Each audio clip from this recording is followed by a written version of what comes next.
pero al tercer amanecer, un gran estruendo se escuchó. ¿Dónde está muerte tu aguijón? Cristo Jesús resucitó.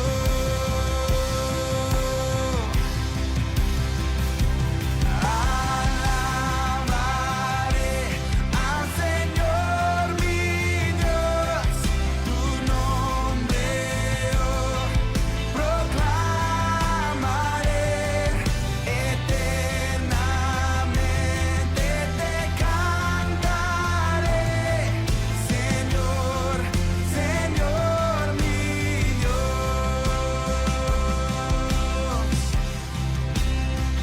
Muy pronto Él regresará, su rostro resplandecerá, en su presencia estaré y cara a cara le veré.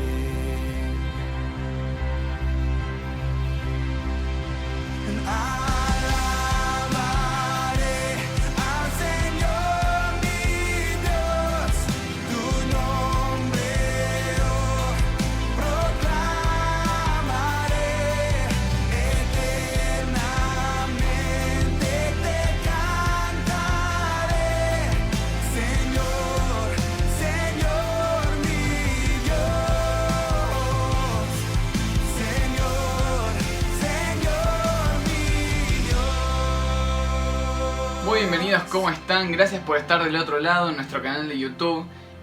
Un domingo más donde podemos compartir la palabra de Dios y les recordamos que al final de la transmisión vamos a estar orando por los motivos de oración que ustedes nos mandan. Van a aparecer acá en pantalla nuestro número de WhatsApp, nuestras redes sociales donde pueden contactarnos, escribirnos, mandarnos sus motivos y también escribirnos para pedirnos una Biblia. Vamos a arrancar escuchando una canción que nos va a compartir Emanuel Figueroa y después seguimos con la reunión.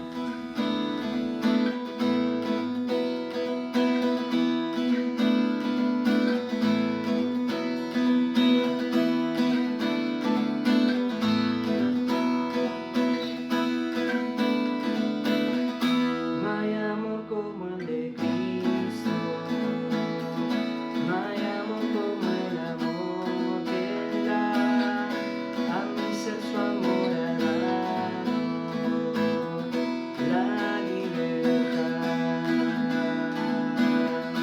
No hay amor como el de Cristo, no hay amor como el amor que Él da, a mi ser su amor ha dado, la libertad.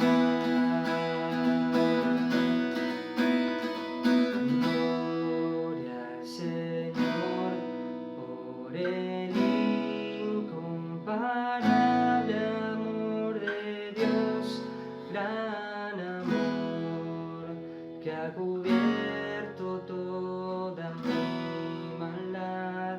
No hay poder que se pueda igualar a su poder, el poder de su amor. No hay amor como el de Cristo, no hay amor como el amor que Él da, a mi ser su amor ha dado, la libertad, la libertad, la libertad. Muchas gracias, Emma, y a continuación vamos a escuchar la palabra de Dios que nos la va a traer hoy Daniel Sicarelli, pero antes Sergio nos va a compartir una canción más que se llama Jesucristo es el motivo de mi canción, y esto es lo que queremos compartir hoy con vos. Escuchamos.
canción.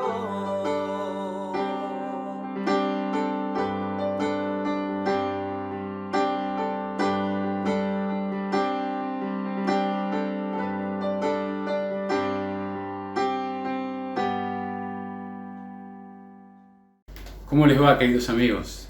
Bienvenidos una vez más a este espacio que muy humildemente queremos generar para darnos un tiempo de reflexionar en las verdades de Dios. Están plasmadas en su libro es la Biblia, y meditamos y pensamos en lo que este libro, la Biblia, dice.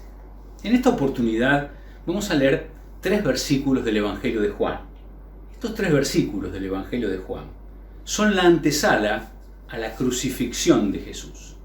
En estos 3 versículos empieza hablando el conocido procurador Poncio Pilato y se está dirigiendo a un grupo de religiosos ortodoxos judíos, los característicamente enemigos y opositores de Jesús. Acompáñenme en la lectura y en el relato del capítulo 19, versículos 14, 15 y 16 del Evangelio de Juan. Si usted tiene Biblia en su casa, léala, si no también la vamos a proyectar en pantalla. Dice así la Biblia en Juan, capítulo 19, versículo 14, 15 y 16. Eran casi las 12 del día de la preparación de la Pascua. Allí les dijo a los judíos: aquí está el rey de ustedes. Como si acaso lo pusiera a su lado y se los estuviese mostrando. Ya lo habían llevado a Jesús con él, ya lo tenía él allí en el pretorio. Entonces dice acto seguido que ellos, los judíos ortodoxos religiosos, gritaron: ¡fuera! ¡Fuera! ¡Crucificar! Pilato les dijo: ¿y he de crucificar al rey de ustedes? Pero ellos dijeron, los principales sacerdotes respondieron: no tenemos más rey que el César. Entonces Pilato se lo entregó a ellos para que lo crucificaran. Y ellos, tomando a Jesús, se lo llevaron. Quiero repetir 3 palabras que aparecen en este versículo, si me los permiten, mis queridos amigos. En primer lugar, los entregó. En segundo lugar, ellos tomaron a Jesús. En tercer lugar, se lo llevaron. Lo entregó, lo tomaron y se lo llevaron. La crucifixión de Jesucristo es un hecho totalmente conocido, probado, tanto por la historia cronológica como hasta por la ciencia, la arqueología. Aún independientemente de la fe y de la religión de cualquiera, aún el mundo no comprendido dentro del mundo llamado occidental y cristiano, todo el mundo sabe, cree y entiende que hace como 2000 años un hombre llamado Jesús, que tenía un grupo de seguidores y que tenía un mensaje espiritual trasladable a las personas, todo el mundo cree que ese hombre, injustamente en una especie de sociedad entre poderes religiosos y políticos, fue colgado en una cruz y matado injustamente. El ciudadano promedio del mundo conoce la historia claramente. Lo que, sin embargo, no se conoce tan claramente es la antesala a partir y a través de la cual se llega al evento de la crucifixión en sí mismo. Y estos 3 versículos y este pequeño comentario entre Pilato y estos hombres es la verdadera antesala, el escalón previo al evento de la crucifixión. Y al mismo tiempo, la conclusión de un pasaje riquísimo entre reuniones, encuentros e interrogatorios que se extiende desde el capítulo anterior, el 18, y que, si me permiten, quisiera narrárselos medianamente. Todo empieza en aquella oportunidad en que Judas Iscariote, acompañado de los alguaciles, fuerza política policial del judaísmo, y los soldados, fuerza armada del Imperio Romano, más algunos más, en una pequeña compañía, llegan para prender a Jesús. Allí viene el conocidísimo beso de Judas y su traición. De allí lo toman y se lo llevan, asocien con lo que acabamos de leer recién, hacia la casa de un hombre llamado Anás. Anás era el suegro de Caifás. Caifás era el sumo sacerdote de la región y de aquel lugar. Anás era un hombre referencial para todo lo que tenía que ver con los religiosos ortodoxos. Para ellos sería muy importante que Anás pueda observar algo en la vida de este Jesús. Y allí lo tienen en su casa a Jesús con Anás. Y Anás es el que inicia el interrogatorio. Y en casa de Anás es donde recibe Jesús las primeras agresiones. Anás, mirándolo, le dice claramente: bueno, contame la doctrina que estuviste enseñando a las personas. Jesús lo mira y con toda su sabiduría les dice: yo enseñé públicamente. Enseñé por muchos lugares. Le enseñé a muchas personas y las personas lo entendieron. Lo estoy parafraseando, ¿no? Bueno, andá y preguntale a las personas lo que yo les enseñé, porque lo que yo les enseñé ellos lo entendieron. Anás hace silencio y, como si dijera: no hay más preguntas, señor juez, porque no supo qué responder a su actitud y a su pensamiento, y dice: llévenselo. Y se lo llevan a la casa de Caifás.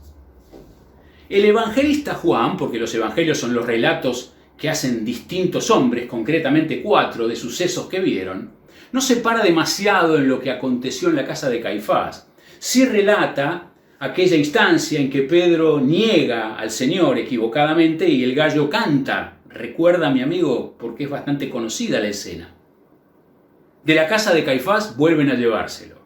Se lo habían llevado primero del encuentro con Judas Iscariote y aquella compañía tan particular a la casa de Anás. De la casa de Anás volvieron a tomarlo y se lo llevaron a la casa de Caifás. De la casa de Caifás vuelven a tomarlo y ahora se lo llevan al pretorio. ¿Qué era el pretorio? El pretorio era el lugar en donde residía aquel que era el procurador general. En este caso nosotros sabemos, porque el pasaje lo explica claramente, que era Poncio Pilato.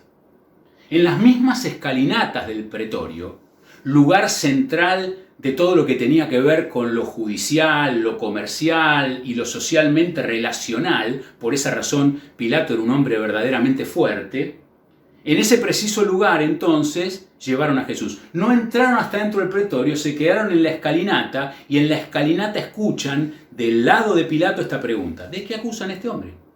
Porque si me lo trajeron es porque lo acusan de algo. Aquellos alguaciles que lo habían llevado hacia aquel lugar responden muy rápidamente y, creyéndose inteligentes, le dicen: porque es malhechor. Como es malhechor, te lo trajimos. Bueno, pero Pilato lo mira y dice: pero es un malhechor judío. Solucionen el problema ustedes, porque él es un malhechor judío. La respuesta de ellos es aún más sorprendente. Nosotros no podemos dar muerte a nadie. Por eso lo trajimos. La sensación que da que ellos ya tenían decidido cuál tenía que ser el destino final, ¿no? Bueno, lo habían intentado en varias oportunidades cuando Jesús hacía el bien y ellos procuraban para él el mal. Pero aquí lo demuestran contundentemente. En primer lugar, no le dicen: todavía lo tenemos que juzgar. En segundo lugar, no le dicen a Pilato: vos lo tenés que juzgar. Lo que están diciéndole es: vos lo tenés que ejecutar. Qué particulares estos alguaciles. Su rechazo llegaba a tal extremo que preferían librarse de su existencia. Qué singular y qué especial, ¿no? Él había venido a hacer bienes a la humanidad, no males. Pero ellos querían pagarle con el gran mal todos los bienes que él hizo. ¿Sabe qué? 2000 años después, esta es una sociedad de alguaciles. Las personas pueden escuchar cualquier discurso, pero mucha gente que quiera escuchar hablar de Jesús normalmente no se encuentra. Por eso valoramos, mi querido amigo, su compañía encuentro tras encuentro. Y lo inteligentemente que está actuando, tratando de escuchar algo de Jesús. Pero estos hombres de Jesús no querían oír absolutamente nada. Quiero decir que el rechazo que muchas veces vemos en nuestros días no tiene ninguna originalidad, es bastante viejo, ya tiene por lo menos 2000 años. Pero qué bueno que alguno en la excepcionalidad diga: quiero escuchar de Jesús, como vos, como usted, en esta oportunidad. El interrogatorio de Pilato continúa. Estoy narrando lo que ocurre en el Evangelio de Juan en el capítulo 18, que no hemos leído. ¿Tú eres el rey de los judíos?, le pregunta. Qué interesante la respuesta de Jesús. ¿Lo estás diciendo porque vos pensás que es así o porque otros te lo dijeron? Claro, Pilato tenía un conocimiento relativo de él. Independientemente de que tenía que juzgar sobre él, la verdad tenía un conocimiento relativo. Los conocimientos relativos de cualquier cosa son mediocres. Los conocimientos relativos de cualquier cosa nunca llevan a descubrir esa cualquier cosa. ¿Sabe qué?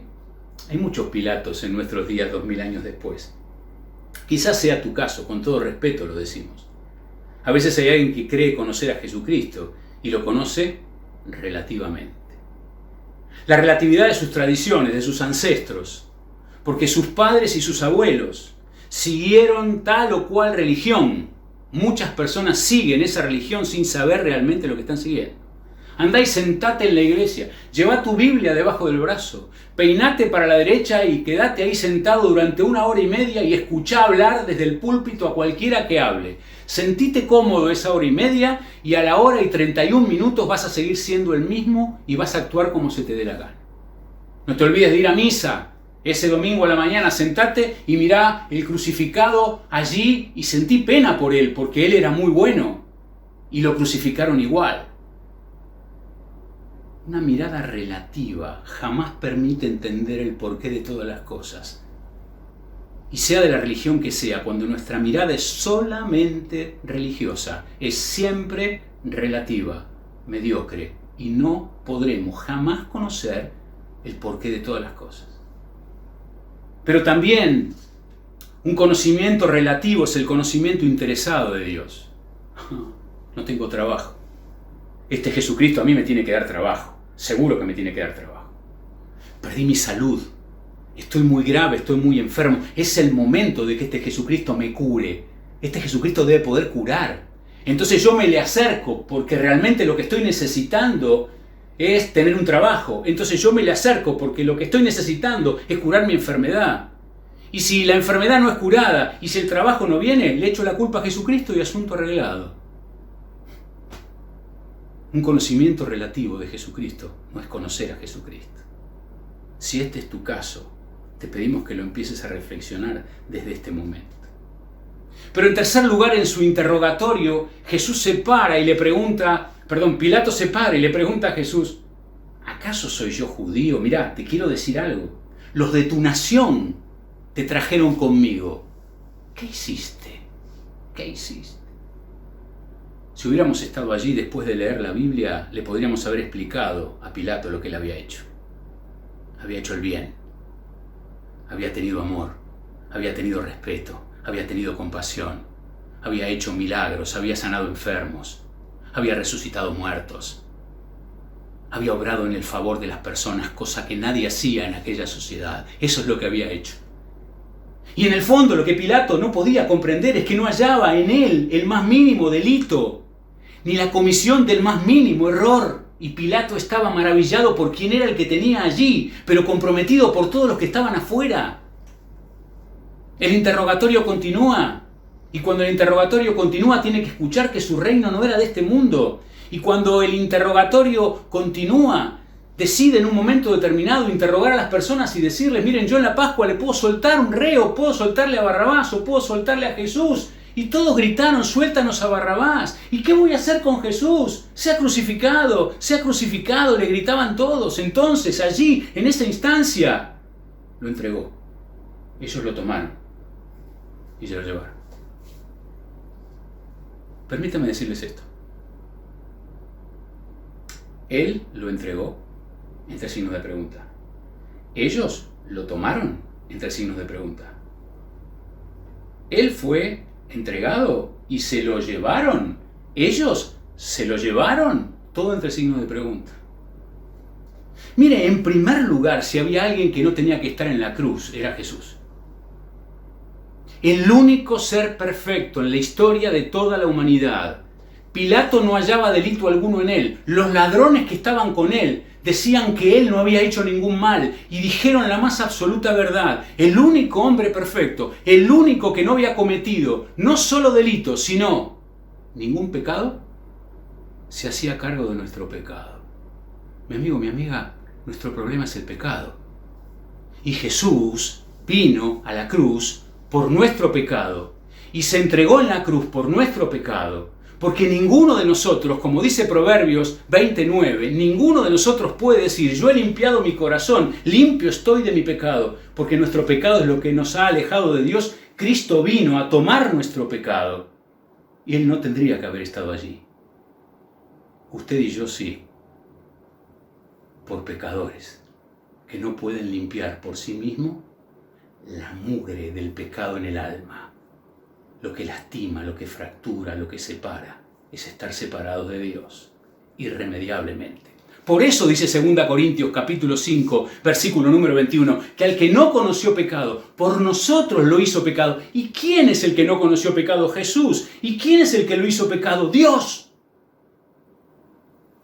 Entonces esto es parte de un plan. Claro que es un plan absolutamente orquestado por Dios, como dice Hechos 2, versículo número 23, tan claramente. Esto es un plan totalmente armado, finiquitado y armado por Dios, absolutamente. Cuando dice Hechos 2:23, que Él fue entregado con el conocimiento y el consejo anticipado de Dios, como parte de un plan, para que usted y yo podamos solucionar el problema de nuestra alma, el problema del pecado que nos ha alejado de Dios. Cristo se puso en el medio para llenar ese espacio de alejamiento. Lo que demanda Dios para cada uno de nosotros es que busquemos la solución, entendiendo que la solución está en primer lugar en reconocernos pecadores e ir a buscar a Cristo, este al cual Pilato lo entregó, aquellos le tomaron y aquellos se lo llevaron.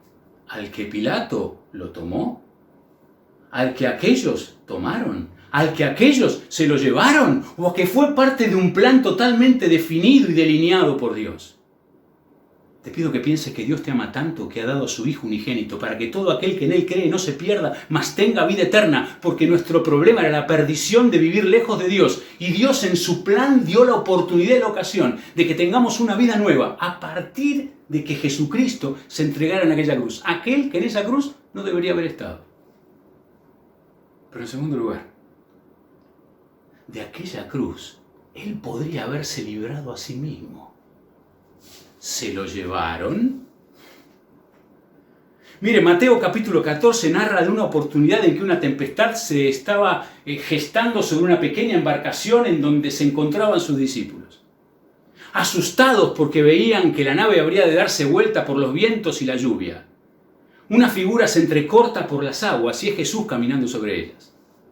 Ni contarles que esta es la escena en donde invita a Pedro a caminar sobre las aguas y solo la falta de fe de Pedro hizo que se empezara a hundir. Acto seguido, estira Jesús su mano, toma la mano de Pedro y se suben a la proa de la embarcación. Y subidos allí en la proa o en la popa de la embarcación, no lo sé, en cuanto Jesús se irguió y Pedro se encontraba allí abajo todavía confundido y atemorizado, se detuvo el viento, se detuvo la lluvia, se detuvo la tempestad, porque Jesucristo estaba allí. Cuenta Marcos en el capítulo número 5 que aquellos que componían el ejército de los enemigos de Dios, los demonios, estaban en un solo hombre, en Gadara. Dice que a la sola orden de Jesús, Marcos 5, de que aquellos demonios se trasladasen a unos cerdos que se encontraban allí, y que después los cerdos salieron y se cayeron por el despeñadero y murieron todos. Todos y cada uno de los demonios obedecieron lo que Jesús les dijo. Pero como para muestra falta solo un botón, en Juan 11 se nos cuenta que un gran amigo de Jesús había muerto. 4 días después llegó Jesús, se paró delante del sepulcro, muy educadamente pidió que corrieran la piedra fue corrida y él dijo sencillamente: Lázaro, ven fuera. Y el que estaba muerto antes, ahora estaba vivo porque salió caminando de dentro del sepulcro. Y hay quienes dicen, casi simpáticamente, que menos mal que dijo Lázaro, ven fuera, porque si solo decía ven fuera, los muertos de la región saldrían de algún lado y vendrían hasta donde estaba él. Lo llevaron. ¿Alguien puede creer que lo llevaron? ¿Alguien puede creer que Pilato lo entregó? ¿Alguien puede creer que ellos lo tomaron? ¿Alguien puede creer que ellos lo llevaron por su cuenta y porque ellos quisieron? Se dejó entregar, se dejó tomar y se dejó llevar. Por vos, por usted y por mí. Por eso les dijo mucho tiempo antes que habría de ser crucificado. Pero por eso también les dijo mucho tiempo antes que habría de resucitar al tercer día. Y en Juan capítulo 10, versículo 18, lo anuncia de manera concreta: yo tengo poder para poner mi vida y tengo poder para volverla a tomar, a mí nadie me la quita. Cuando se entrega en la cruz del Calvario, se entrega por usted, por vos y por mí, para que tengamos vida eterna para siempre.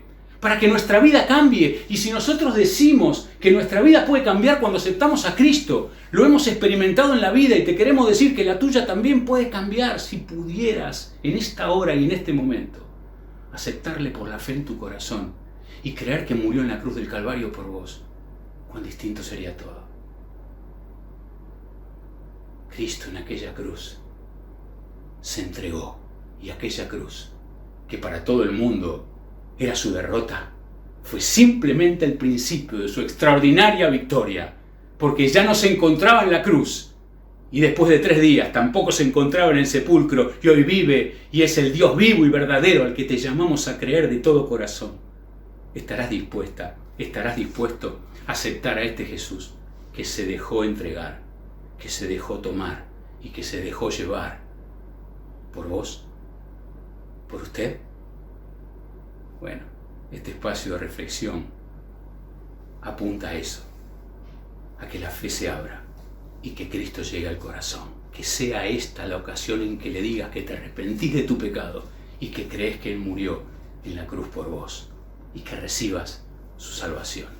Dios te bendiga y hasta la próxima oportunidad en que podamos decir bienvenidos al mensaje de Dios. Muchas gracias, Dani, por compartirnos el mensaje de la palabra de Dios. Es nuestro deseo que hoy puedas tomar una decisión, y cualquier duda que tengas puedes escribirnos. Van a aparecer ahora en pantalla nuestro WhatsApp, nuestras redes sociales, puedes escribirnos ahí. Y como dije al principio de la transmisión, vamos ahora a tomarnos un momento para orar por los motivos de oración que ustedes que están del otro lado nos compartieron. Padre Celestial, te damos gracias por un día más de vida. Y hoy venimos a pedirte, Señor, por estos motivos que nos enviaron, Señor. Oramos por Nancy, que hace poco tuvo una operación. Pedimos para que pueda recuperarse. Oramos también, Señor, por Silvina, que está atravesando un tratamiento de quimioterapia sumado a contagio de COVID. Oramos para que pueda recuperarse y que pueda seguir acompañándola, Señor, en este tratamiento tan difícil. Y oramos, Señor, también por Diego, el hijo de corazón de nuestra vecina, que está atravesando unas dificultades, Señor, de salud, también internado. Oramos para que pongas tu mano sobre su salud, Señor. Dejamos todos estos motivos y peticiones en tus manos, sabiendo que podés obrar, Señor, en ellas. En el nombre del Señor Jesús. Amén.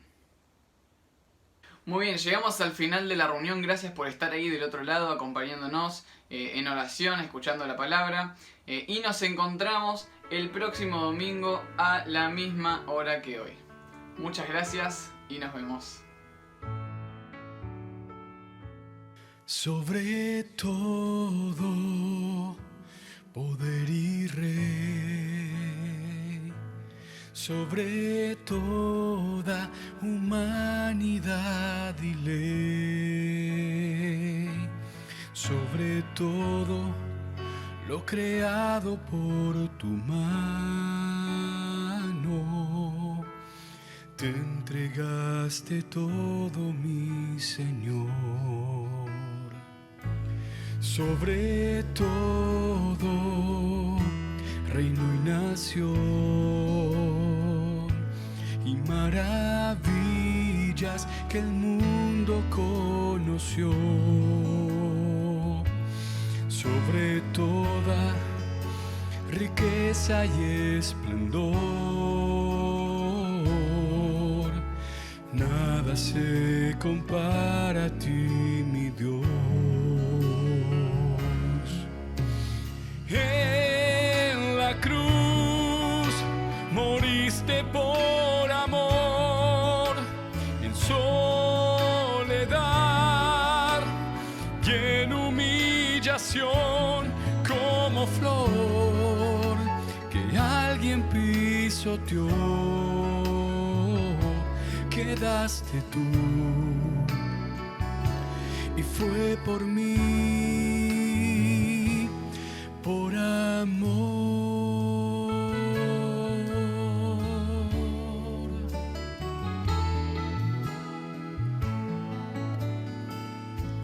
Sobre todo poder y rey, sobre toda humanidad autoridad y ley sobre todo lo creado por tu mano. Te entregaste todo, mi Señor, sobre todo reino y nación y maravillas que el mundo conoció, sobre toda riqueza y esplendor. Nada se compara a ti, mi Dios. En la cruz moriste por amor, no bastó dolor y humillación como flor que alguien pisoteó, quedaste tú y fue por mí, por amor. En la cruz moriste por amor, en soledad y en humillación como flor que alguien pisoteó, quedaste tú y fue por mí, por amor, como flor que alguien pisoteó, quedaste tú y fue por mí.